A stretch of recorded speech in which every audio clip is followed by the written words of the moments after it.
Hi folks, it's up north here. We finally got a day that's not freezing cold, so I'm going to go out here and work on the old mopar. I think the first thing I'm going to do, since this hasn't been started since I don't even remember what year, so I'm going to take the carburetor off and I'm going to see if I can clean it before I pump, dirty crap into it, because I don't know what's in the float bowls. I don't remember if I had non-ethanol gas in it or not. I'm really hoping I did. But at this point, I'm just going to start unhooking the linkage and placing it in a way that I'll remember how it was, and then go from there. Okay, I got the throttle and the kickdown unhooked. I got the bolts that hold them retained and the springs where I know where they are. So I can just take the 4 bolts to take off the carburetor, unhook my gas line, and I should be able to bring the carb inside. Okay, here it is. I took the bolts out. I have a couple of lines I got to pull off, I guess. I forgot about those. See if this will pull off easy. Yes, it does. Kind of it.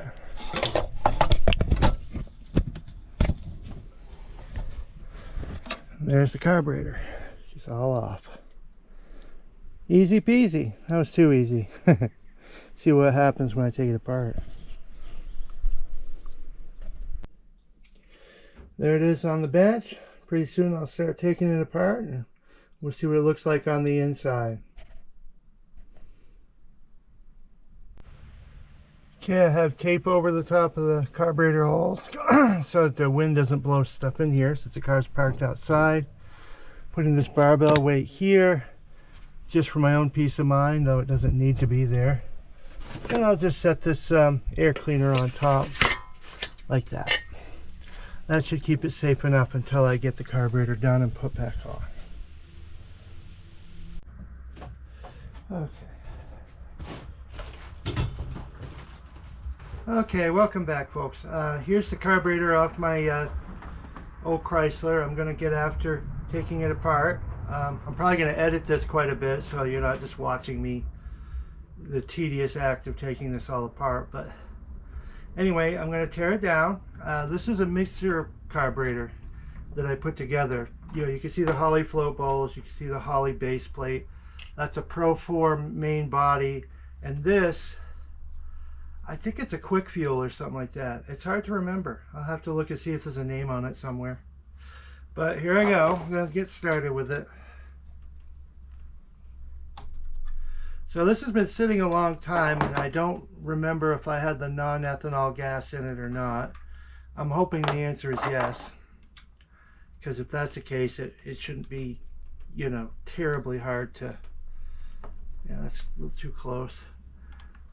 That shouldn't be terribly hard to do as far as cleaning out. But if I foolishly left the ethanol gas in here, it might not look pretty. We'll see in a little bit. I'm going to get a socket on there because the resist is too fat. So as you can see, it's been on there for quite a while. Things are kind of dirty. A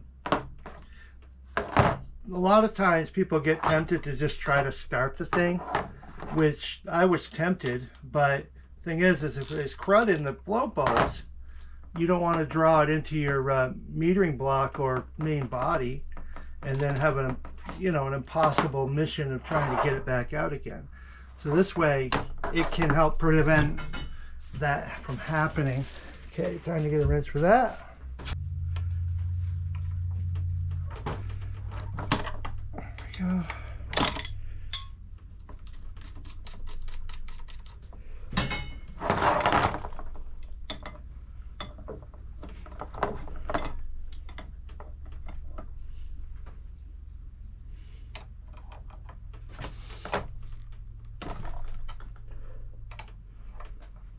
There it is.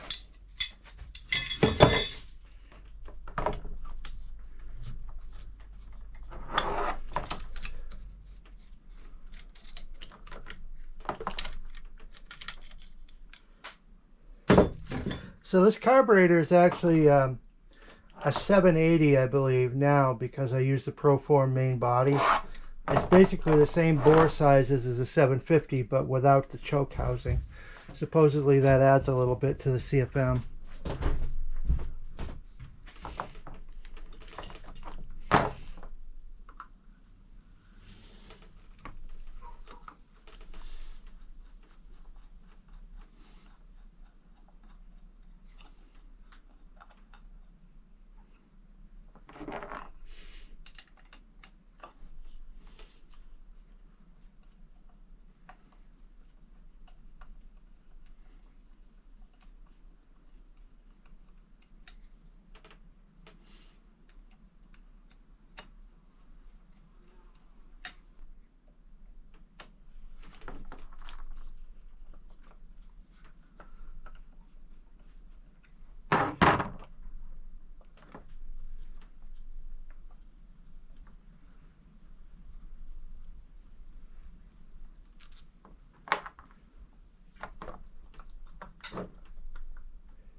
I like to put screws back in so then that way later when I can't figure out how to put things back together, I makes it a little bit easier this way.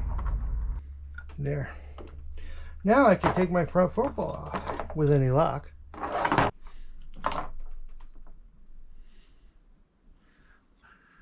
Okay, everything here looks nice and clean from what I can tell. Everything in there looks clean. So it might have been a wise choice to not start this thing without checking this out first. Now I'm going to take this off, if I have any luck at all, and see what it looks like inside the float.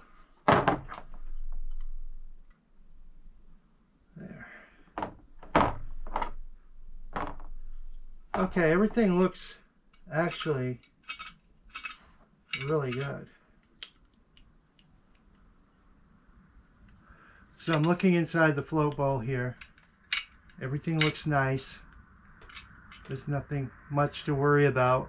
I'm going to clean it some more, but the fact is, I don't think I need to really do that much.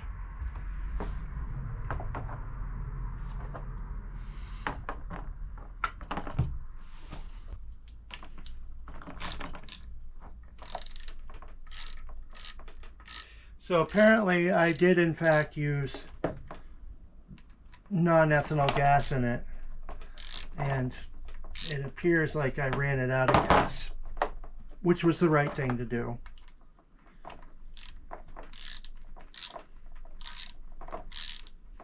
So what I'm going to do when I put it back together, I'm going to fill it with mineral spirits, and I'm going to probably have to take it apart twice to get the mineral spirits back out. I'm going to test all the circuits using vacuum cleaner and maybe compressed air a little bit. The vacuum cleaner is safer because then you're not as likely to damage your power valve somehow.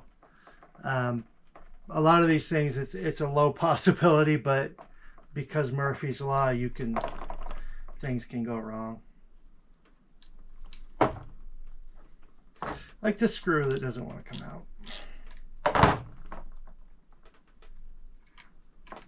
There we go.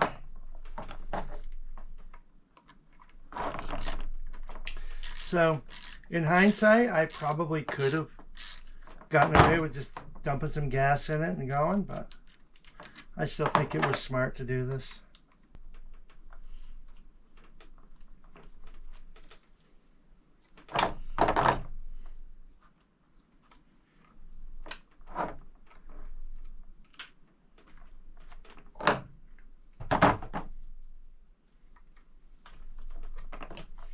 There we go.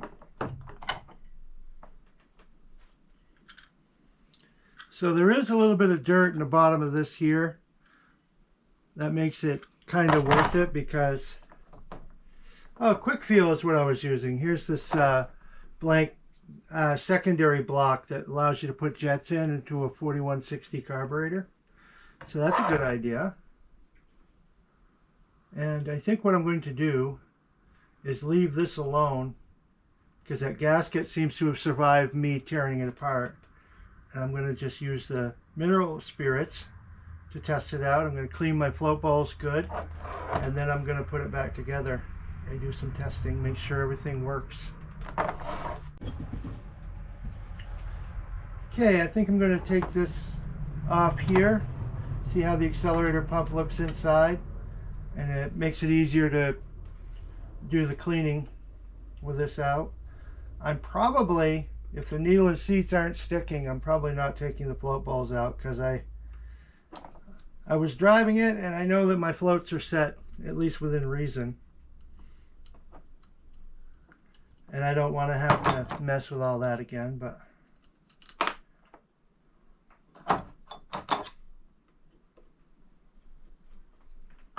this one here, as you can see, you have a screw that you can take out, but you don't have a convenient window. But that's something I'm going to be able to check with the mineral spirits as well. So I'm going to use a clickety-clack pump and actually pump the mineral spirits in as though it was gasoline, so that I can see that the floats, needle and seats work. I can check whether the floats are stopping at the right height. Do all this stuff right on the bench. And in the end, I'm going to prove the idle circuit works.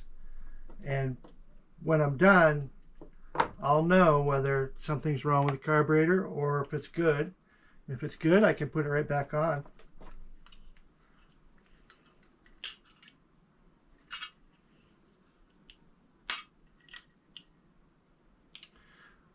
Look at that, the gasket survived me popping it off of there. So, looking inside here, everything looks fine. I think I'm going to just be very careful with all of this and clean it up nicely, and then that'll be a much too easy carburetor job, which is good because I put a fair amount of money into it. So, time for break.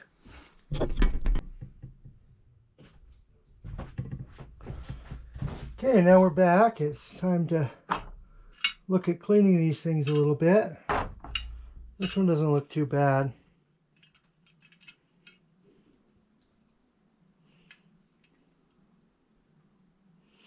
But I can clean it out a little. And then the other one looks a little bit like it needs a little bit more. So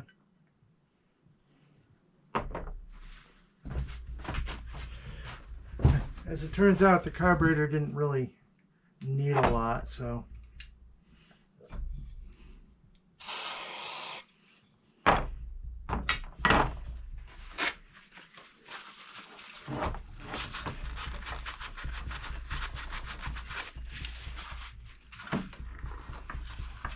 it's rather amazing, but I'm happy about it.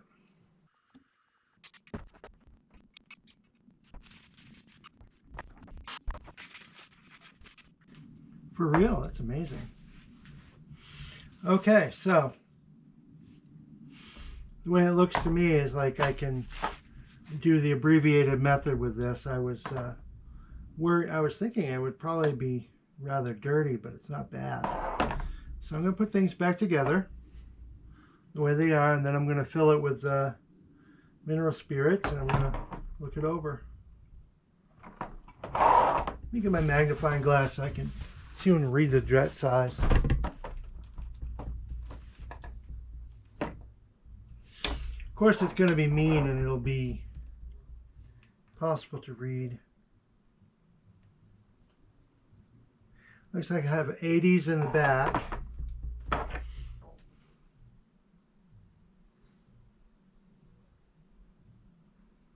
'72s in the front. So that's actually fairly typical for a 750, so I'm going to leave that alone. I'm going to put this thing back together and see that it works.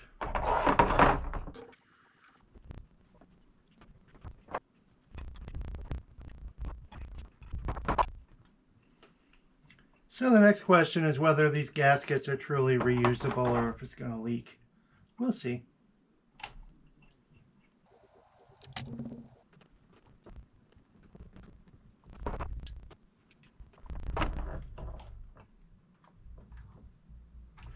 I like to snug these up rather slowly. That way that I don't bind something and have something go crack.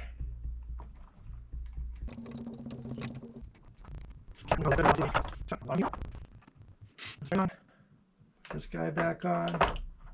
Everything looks like it's still in good shape. So I'm going to make believe it's going to work until it doesn't.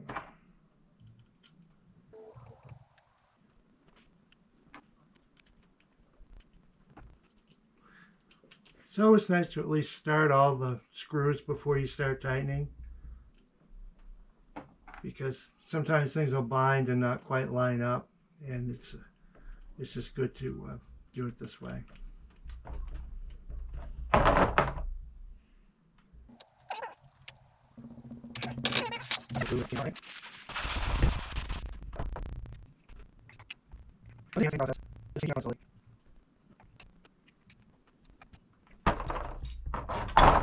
Okay, on the back side, I'm both happy and a little disappointed because everything is so good. I didn't have to demonstrate fixing anything really, though I'm being pretty optimistic considering it's not on the car running yet. But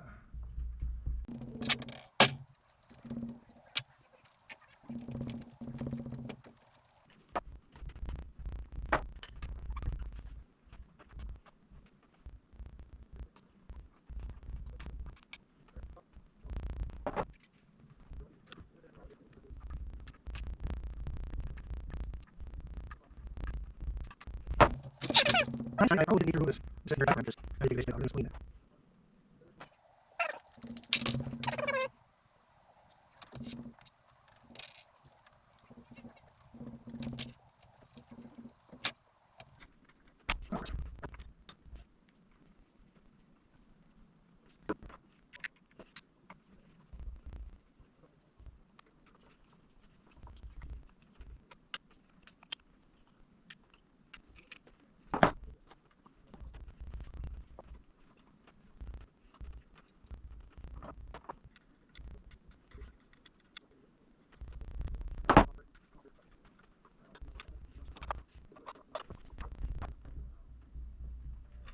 There we go.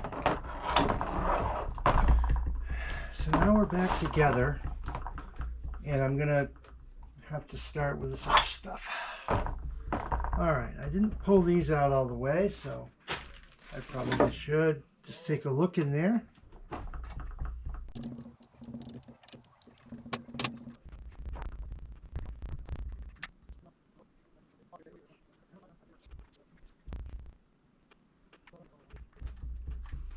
It actually looks good, so it's good to check, but as it turns out, hopefully I'm not creating leaks by taking stuff apart and checking it, but I think it's better to check than it is to not check. So.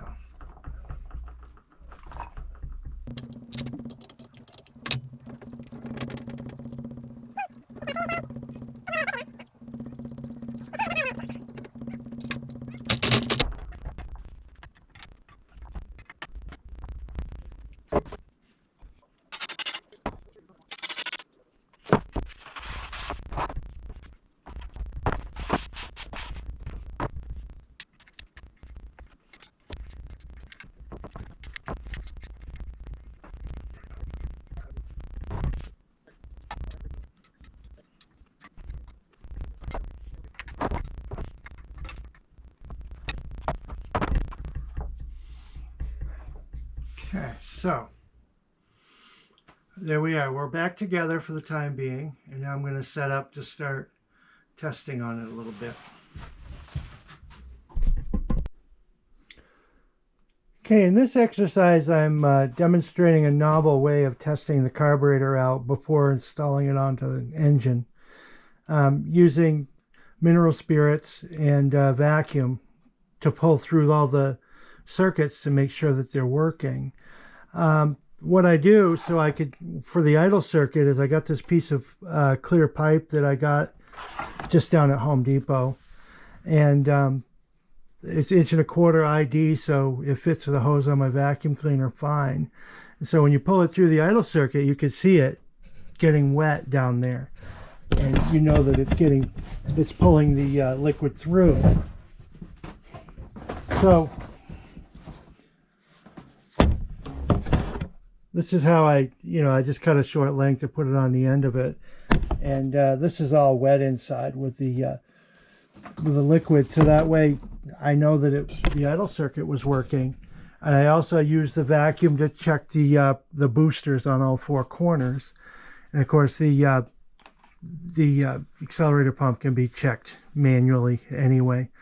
So using that, and it's not actually new. People make carburetor benches to test things with, but this is a simple way. I have one somewhere that I made, but I don't know where I put it, and so it's not relevant anyway. But this works. And mineral spirits is not a new thing to use for testing carburetors. It's safer outdoors, far from anything flammable, because especially with the vacuum cleaner. Now the mineral done, I just dump the stuff out of the carburetor and then refill it with gasoline when I go to start it on the engine. There can be a little bit left in the in the circuits of the mineral spirits, but it'll get pulled through quickly, so it's not a big deal. But you could take it all apart and blow everything out again if you wanted to. So I'm going to go on and demonstrate this. Okay, I'm using this jug of mineral spirits to test on my carburetor. So inside of there, I don't know if you can see it, but it's sloshing around. I have it filled right to the site plug where it's supposed to be. And so I'm going to use a vacuum cleaner, believe it or not, to check and make sure the idle circuit works.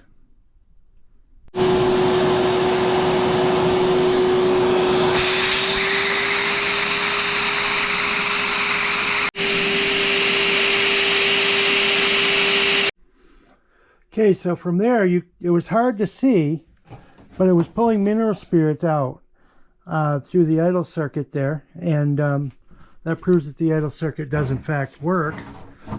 This obviously isn't going to tell you fuel mixture or anything like that, but now that you can see that the accelerator pump is working, so that part is fine. Now the next thing is to check the boosters.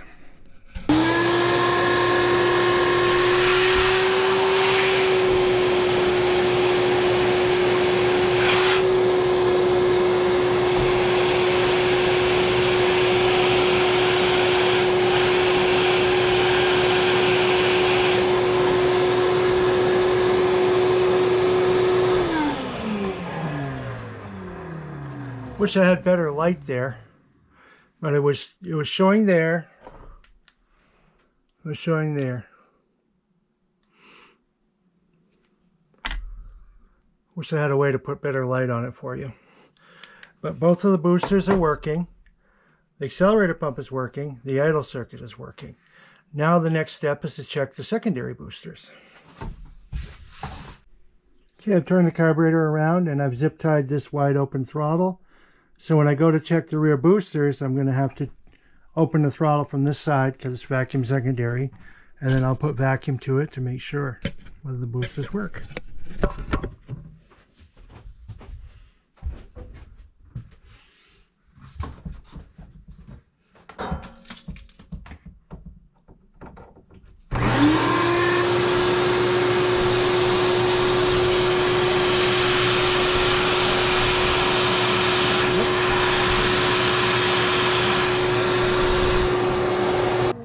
Okay, the boosters work on the secondaries, the boosters work on the primaries, the accelerator pump works, the idle circuit works.